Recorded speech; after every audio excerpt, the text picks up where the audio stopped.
সকলকে স্বাগত জানাই আরো একটা নতুন ভিডিওতে। সকল পুজো যখন শেষ তখন তোমরা ভাবছো যে এখন উৎসব কি করে শহরে, তবে বাঙালির 12 মাসে 13 পার্বণের অন্ত নেই। এই মুহূর্তে আজকে আমি চলে এসেছি বেহালার বরিশা এলাকায়। বরিশার সাবর্ণ চৌধুরী যে রাজবাড়ি, সেই রাজবাড়ির পাশে সাবর্ণ চৌধুরী 232তম বর্ষে এবছর পদার্পণ করলো যে চণ্ডী মাতার পুজো। বরিশা চণ্ডী মাতার পুজো ঘুরে দেখাবো আজকের এই ভিডিওতে। এই পুজো জুড়ে রয়েছে অনেক ইতিহাস। এই সাবর্ণ রায়চৌধুরীর বাড়ির যে পাশের পুকুর, সেই পুকুর থেকে উঠে এসেছিল ঘট, এবং সেই ঘটেই পুজো হতো মা চণ্ডী। আর সেখান থেকে এই যে বাৎসরিক পুজো জড়িয়ে রয়েছে অনেক ইতিহাস। তবে আজকের ভিডিওতে ইতিহাসের কথা নয়, শুধুই থাকবে বরিশা চণ্ডী পুজো এবং বাংলার অন্যতম বিখ্যাত এবং সুবিশাল এই মেলা।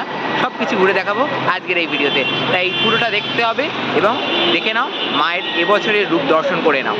4:53 এসে উপস্থিত হয়েছি শখের বাজার মোড়। এইদিকে সোজা রাস্তা তারাতলা মমিনপুরের দিকে চলে যাচ্ছে, আর শখের বাজার মোড়ে নেবে বরিশা সার্বজনীন যেদিকে চলে যায়। বরিশা সার্বজনীনের এই যে রাস্তা, এই রাস্তা দিয়ে প্রবেশ করে তোমরা পেয়ে যাবে বরিশা চণ্ডী পুজো মেলা উৎসব। 232তম বর্ষে এবছর পড়লো বরিশা চণ্ডী পুজোর মেলা। এবার ভেতরে যাই, ভেতরে গিয়ে এবছরের যে বরিশা চণ্ডী পুজোর মেলা সেটা ঘুরে দেখাবো এবং মায়ের দর্শন করাবো তোমাদের। চলো। বরিশার এই রাস্তা থেকেই কিন্তু মোটামুটি মেলা শুরু হয়ে যায়, আর সবে মাত্র বিকাল হয়েছে। তার মধ্যেই কিন্তু আজ রবিবার আর ছুটির দিন, মানুষের ভিড় কিন্তু ইতিমধ্যেই উপচে পড়তে শুরু করেছে। ভালো রকম রাস্তায় ভিড় রয়েছে যেটা দেখতে পাচ্ছি। আর সোজা কিছুটা এগিয়ে যেতে হবে এবং এগিয়ে গিয়ে কিন্তু মায়ের মন্দির রয়েছে সামনে, সেখানে গিয়ে তোমাদের ঘুরে দেখাবো এবছরের চণ্ডী মাতার পুজো কিভাবে হচ্ছে এবং কিভাবে সেজে উঠেছে মায়ের পুজো। এবং এই যে বিরাট মেলা, এই যে গোটা রাস্তা জুড়ে মেলা দেখতে পাচ্ছ, রাস্তার দুপাশে জিলিপি পাঁপড় ভাজার দোকান থেকে শুরু করে প্রচুর স্টল বসেছে, প্রচুর দোকান, যা যা জিনিসপত্র পাওয়া যাচ্ছে মোটামুটি যদি দেখায়। এদিকে কিন্তু বাচ্চাদের জয় রাইডের যে বন্দোবস্ত, সেই জয় রাইডের বন্দোবস্ত এদিকটাতে রয়েছে। আর সোজা হেঁটে চলেছি আগের দিকে, আগে যাই ধীরে ধীরে। ভালো রকম ভিড় রয়েছে, আলোগুলো ধীরে ধীরে এবার জ্বলতে শুরু করেছে। একদম প্রপার বিকেল টাইমটা এসেছি, আশা করছিলাম একটু ভিড়টা কম পাবো, যাই হোক রোববারের বিকেল বলে কথা, ছুটির দিনের বিকেল, মোটামুটি মানুষের ভিড় রয়েছে। আরও ভিড় বাড়বে সন্ধে বাড়লে। আর এই হচ্ছে সাবর্ণ রায়চৌধুরীর মহেশ ভবন চণ্ডী বাড়ি, যেখানে কিন্তু সেই 300 বছর প্রাচীন যে ঘট, সেই ঘট এখনো ঐতিহ্য সহকারে পূজিত হয়। লাইন দিয়ে কিন্তু দর্শনার্থীরা সেই ঘট দর্শন করতে যাচ্ছে।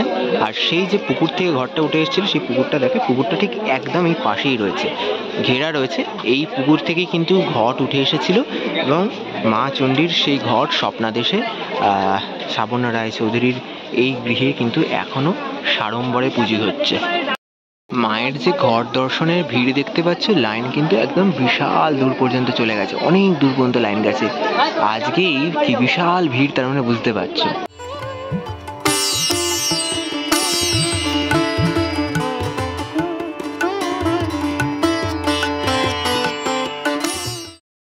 এসেছি বরিশা চণ্ডী মাতার পুজোয়। 232তম বর্ষে এবছরের পুজো পদার্পণ করলো এবং খুব সুন্দর এবছরের মণ্ডপটি কিন্তু সেজে উঠেছে। টোটাল লাল কাপড়, ছোট্ট ছোট্ট আয়না দিয়ে, আলো দিয়ে কি সুন্দর একটি মণ্ডপ সেজে উঠেছে এবছরের বরিশা চণ্ডী পুজোয়। খুব দারুণ লাগছে, আর মানুষের ভালো রকম ভিড় রয়েছে আজকের এই রবিবারের বিকালে। মাকে দর্শন করার জন্য প্রচুর দর্শনার্থী ভক্তরা ছুটে আসেন এই বেহালার সাবর্ণপাড়া, বরিশা সাবর্ণপাড়াতে। আর এখানে কিন্তু এবার ভেতরে যাই, ভেতরে গিয়ে মাতৃ প্রতিমা দর্শন করাই তোমাদের।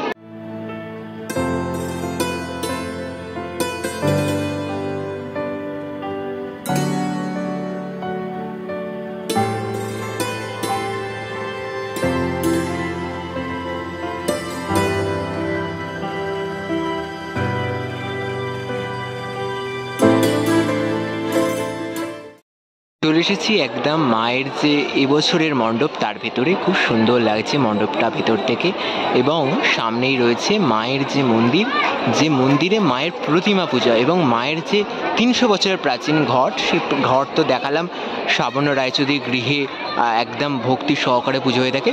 তবে প্রত্যেক বছর এই বাৎসরিক পুজোর সময় মায়ের যে প্রতিমা, সেই প্রতিমা এই মন্দিরেই পুজো হয়ে থাকে। সামনে যাই, মায়ের প্রতিমা তোমাদের দর্শন করাই। 2024 সালে বরিশা চণ্ডী মাতার পুজো আর মায়ের অপরূপ প্রতিমা। এবছর কিন্তু আজ মহাষ্টমী, সেই মহাষ্টমীর পুজো যথারীতি চলছে, এবং গতকাল মায়ের যে পুজোর উদ্বোধন হয়েছে। আর এই মুহূর্তে মায়ের পুজো চলছে, ভক্তরা আসছেন, মাকে দর্শন করছেন, এবং মায়ের এই অপরূপ রূপ, মায়ের যে মুখশ্রী, সেটা একবার দর্শন করায়। খুবই সুন্দর লাগছে, কিন্তু খুব সুন্দর লাগছে। এবং মায়ের সাথে মায়ের দুই পাশে মায়ের সখীরা রয়েছেন, এই দুপাশেই কিন্তু মায়ের সখীদের দেখতে পাচ্ছি, এবং প্রচুর পরিমাণে ফুলের মালা মাকে পরানো হয়েছে। অপূর্ব লাগছে কিন্তু সত্যি দেখতে। আর এই হচ্ছে এবছরের প্রতিমা। আর তলায় যে পুজোর কাজ, সেই পুজোর কাজ কিন্তু যথারীতি চলছে।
বরিশা চণ্ডী মেলা, আর কলকাতার অন্যতম বৃহত্তম মেলা হচ্ছে এই বরিশা চণ্ডী মেলা, যা একেবারে জমজমাটভাবে চলছে। আজকে প্রচুর পরিমাণে জিনিস পাওয়া যাচ্ছে, খাবারের স্টলও ভর্তি ভর্তি রয়েছে। তার সাথে হরেক রকমের তোমাদের যে প্রয়োজনীয় জিনিস, সাজগোজের জিনিস থেকে শুরু করে সব কিছু কিন্তু পেয়ে যাবে এই মেলাতে। আর ভিড় দেখতে পাচ্ছ, সেই ভিড়ের কিন্তু কোনো অংশে কমতি নেই। প্রতিনিয়ত মানুষ আসছেন এখানে, মায়ের দর্শন করছেন, এবং মেলায় জমজমাট করে তারা ঘুরছেন, খাওয়া দাওয়া করছেন, আনন্দ করছেন। খুব ভালো লাগছে এই চণ্ডী মেলায় এসে। সত্যি এই সন্ধ্যাটা একদম জমজমাট হয়ে উঠেছে। 2024-এর বরিশা চণ্ডী মাতার পুজো ঘুরে দেখালাম। আশা করছি এই ভিডিও ভালো লেগেছে। ভালো লেগে থাকলে লাইক শেয়ার করতে ভুলবে না। কমেন্ট করে জানাও কারা কারা বেহালা বরিশা অঞ্চল থেকে দেখছো এবং এই পুজো প্রত্যেক বছর দেখতে আসো। এই আজকের মতো ভিডিওটা এখানেই শেষ করলাম। দেখা হবে পরবর্তী নতুন কোনো আপডেট নিয়ে খুব তাড়াতাড়ি। সকলের থেকে নিচ্ছি বিদায়, সকলকে এখানেই টাটা।